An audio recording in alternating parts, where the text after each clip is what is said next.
ನಮಸ್ಕಾರ, ನಾನು ಸಂತೋಷ್ ಆರ್ಯರ್ ಅಂತ ಹಾನಗಲ್ ತಾಲೂಕು ಹಸನಾಬಾದಿ ಗ್ರಾಮದಿಂದ. ನಾನೊಬ್ಬ ಮಾಜಿ ಸೈನಿಕ. ಇವಾಗ ರಿಟೈರ್ಡ್ ಆದಮೇಲೆ ಅಣಬೆ ಬೆಳೆಗಾರ ಕೂಡ ಹೌದು. ಇವಾಗ ಅಣಬೆ ಕೃಷಿನ ಶುರು ಮಾಡಿದ್ದೀನಿ.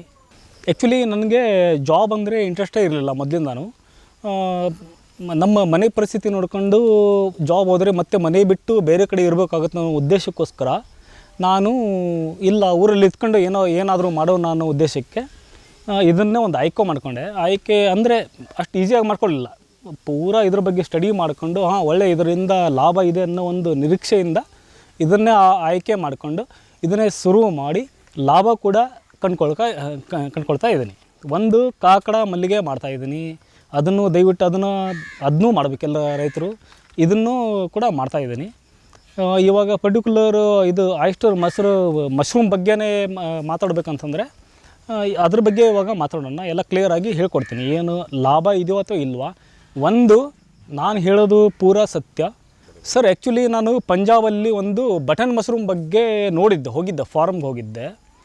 ಆದರೆ ನನಗೂ ಅದು ತಲೆಯಲ್ಲಿರೋದೇನು ಬಟನ್ ಮಶ್ರೂಮ್ ಮಾಡಬೇಕಂತಂದು ಹೇಳಿತ್ತು. ಆದರೆ ಆಮೇಲೆ ನಾನು ಅದ್ರ ಬಗ್ಗೆ ಸ್ಟಡಿ ಮಾಡ್ತಾ ಅದರಲ್ಲಿ ಖರ್ಚು ತುಂಬ ಜಾಸ್ತಿ. ಆಮೇಲೆ ನೋಡಿ ಕಡೆಗೆ ಇದು ಆಯಿಸ್ಟರು ಅದಕ್ಕಿಂತ ಕಡಿಮೆ ಇನ್ವೆಸ್ಟ್ಮೆಂಟಲ್ಲಿ ಅದಕ್ಕಿಂತ ಹೆಚ್ಚಿಗೆ ಲಾಭ ಮಾಡ್ಬೋದು ಅನ್ನೋ ಉದ್ದೇಶಕ್ಕೋಸ್ಕರ ಇದನ್ನೇ ಆಯ್ಕೆ ಮಾಡ್ಕೊಂಡಿದ್ದು ಸರ್. ಇದು ಒಂದು ವರ್ಷ ಮೇಲೆ ಆಯಿತು.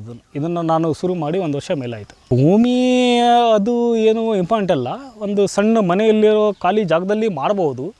ಕಮರ್ಷಿಯಲ್ಲಿ ಹೋಗಬೇಕು ಅಂತಂದರೆ ಒಂದು ಏನು ಅರ್ನಿಂಗ್ ನಾವು ಕಾಪಾಡ್ಕೋಬೇಕು ಅಂತಂದರೆ ನಾನು ಒಬ್ಬ ಫ್ರೀ ಇದ್ದೀನಿ, ಜಾಬ್ ಹೋಗೋದು ಬೇಡ, ಅಷ್ಟೇ ದುಡ್ಡನ್ನು ಇಲ್ಲಿ ದುಡಿಯೋನು ಅಂತಂದರೆ ಒಂದು ಪರ್ಟಿಕ್ಯುಲರ್ ಒಂದು ಶೆಡ್ ಆಗಲಿ ಏನಾಗಲಿ ಹಾಕ್ಕೊಂಡು ಅದರಲ್ಲೇ ಮಾಡ್ಬೋದು.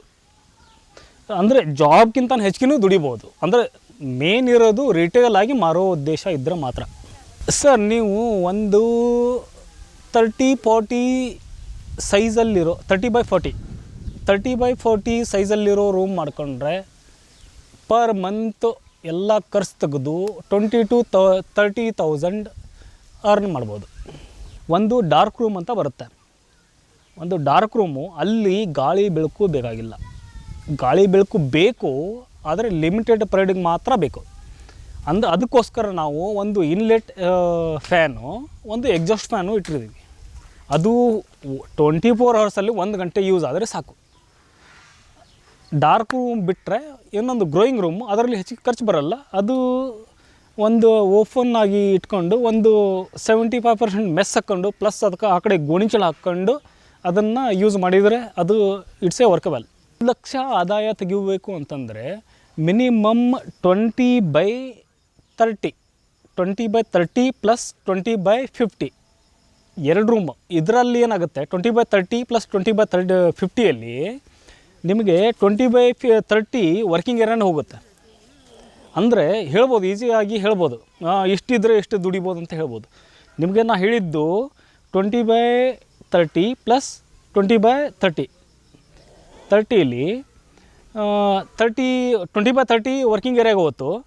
ಇನ್ನು ಬಾಕಿ ಮಿಕ್ಕಿರೋ ರೂಮಲ್ಲಿ ನೀವು ಅದನ್ನು ಈಸಿಯಾಗಿ ಒಂದು ಡೈಲಿ ಒಂದು 50 to 60 kg ಬೆಳೆದ್ರೆ ಈಸಿಯಾಗಿ 1 ಲ್ಯಾಕ್ವರೆಗೂ ಎಲ್ಲ ಖರ್ಚು ತೆಗೆದು ಅರ್ನ್ ಮಾಡ್ಬೋದು. ಇದಕ್ಕೆ ರಿಕ್ವೈರ್ಮೆಂಟ್ ಅಂದರೆ ಕಂಪಲ್ಸರಿ ಮೇಲ್ಗಡೆ ತಗಡಿನ ಸೀಟ್ ಆಗಲಿ ಅಥವಾ ಸಿಮೆಂಟ್ ಸೀಟ್ ಆಗಲಿ ಬೇಕೇ ಬೇಕು. ಅದು ಇಲ್ಲ ಅಂತಂದರೆ ಮತ್ತು ನಾನು ಟೆಸ್ಟಿಂಗ್ ಮಾಡೋಕ್ಕೋಸ್ಕರ ತರಪಾಲಿನ್ನು ಯೂಸ್ ಮಾಡಿದ್ದೆ. ಅದು ಇಟ್ಸ್ ನಾಟ್ ಎ ವರ್ಕೆಬಲ್, ಅದು ವರ್ಕ್ ಆಗೋಲ್ಲ. ನಾನು ಟೆಸ್ಟಿಂಗ್ ಪರ್ಪಸಲ್ಲೇ ಇದು ಮಾಡಿದ್ದೆ, ಅದು ವರ್ಕ್ ಆಗೋಲ್ಲ. ಬಾಕಿ ಸಿಮೆಂಟ್ ಸೀಟು ಅಥವಾ ಹಂಚು, ನಮ್ಮ ಕಡೆ ಎಲ್ಲರೂ ಉಳಿದಿದ್ರೆ ಹಂಚು, ಅದು ಓಕೆ. ನಾನು ಬೆಳೀತಾ ಇರೋದು ಆಯಿಸ್ಟರ್ ಮಶ್ರೂಮ್. ಅದಕ್ಕೆ 22 ಇಂದ 25 ಈಸ್ ಎ ಫೇವ್ರೇಟ್ ಕ್ಲೈಮೇಟ್, ಅದಕ್ಕೆ ಸೂಟೇಬಲ್ ಕ್ಲೈಮೇಟು. 28ವರೆಗೂ ಮೇಂಟೈನ್ ಮಾಡ್ಬೋದು. 28 ಅದಕ್ಕಿಂತ ಮೇಲಾದರೆ ಅದು ಬರೋಲ್ಲ. ಆಮೇಲೆ ಇನ್ನೊಂದು, ನಾವು ಮಷಿನರಿ ಹಾಕಿ AC ಹಾಕಿ ಅದನ್ನು ಬೆಳಿತೀವಿ ಅಂತಂದ್ರೂ ಹೊರಗಡೆ ಕ್ಲೈಮೇಟ್ ಏನಿರುತ್ತೆ ಅದರ ಮೇಲೆ ಅದು ಡಿಪೆಂಡ್. ಒಳಗಡೆ ನಾವು ಅದು ಬೇಕಾಗಿರೋ ಕ್ಲೈಮೇಟ್ ಕೊಟ್ಟರು ಕೂಡ ಅಷ್ಟು ಇಳುವರಿ ನಮ್ಮ ಕಡೆ ಕೊಡೋಲ್ಲ. ಏನಿಲ್ಲ, ಒಂದು ಸ್ಟ್ರಕ್ಚರ್ ರೆಡಿ ಮಾಡ್ಕೋಬೇಕಾಗತ್ತೆ. ಒಂದು ಡಾರ್ಕ್ ರೂಮ್ ಅಂದರೆ ಅದಕ್ಕೆ ರ್ಯಾಕ್ ಇಡೋಕ್ಕೆ ಒಂದು 18 to 21 ಡೇಸ್ ಅದನ್ನು ರ್ಯಾಕಲ್ಲಿ ಇಡೋಕ್ಕೆ ಅದನ್ನು ಒಂದು ರೂಮ್ ಬೇಕು. ಪ್ಲಸ್ಸು ಡಾರ್ಕ್ ರೂಮ್ ಅಂದ್ರೇನು ಸಿವೆಟಿವ್ ರೂಮು, ಅದಕ್ಕೆ ಅಲ್ಲಿ ಕಾರ್ಬನ್ ಡೈಆಕ್ಸೈಡ್ ಹೆಚ್ಚಿಬೇಕು, ಅಂದ್ರೆ ಅದು ಮೈಸಿಲಿಯಮ್ ಗ್ರೋತ್ ಆಗೋಕ್ಕೆ. ಪ್ಲಸ್ ಅದು 21 ಡೇಸ್ ಆದಮೇಲೆ ನಾವು ಗ್ರೋಯಿಂಗ್ ರೂಮ್ಗೆ ಶಿಫ್ಟ್ ಮಾಡ್ತೀವಿ.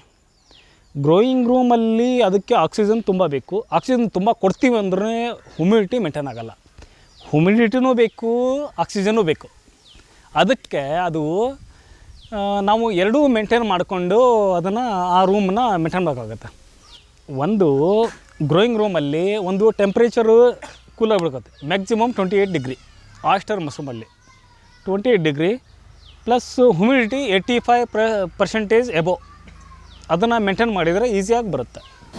ಅನುಕ್ಷಣದ ಸುದ್ದಿಗಳಿಗಾಗಿ Vistara news YouTube channel subscribe ಮಾಡಿ. ಹೊಸ ಸುದ್ದಿಗಳ ನೋಟಿಫಿಕೇಶನ್ಗಾಗಿ ಬೆಲ್ ಐಕಾನ್ ಕ್ಲಿಕ್ ಮಾಡಿ. ಲೇಟೆಸ್ಟ್ ಅಪ್ಡೇಟ್ಸ್ಗಾಗಿ www.vistaranews.com ವೆಬ್ಸೈಟ್ಗೆ ವಿಸಿಟ್ ಮಾಡಿ. ಅಂಗೈಯಲ್ಲೇ ಜಗತ್ತಿನ ಸುದ್ದಿ ತಿಳಿಯಲು Vistara news Kannada app download ಮಾಡಿ.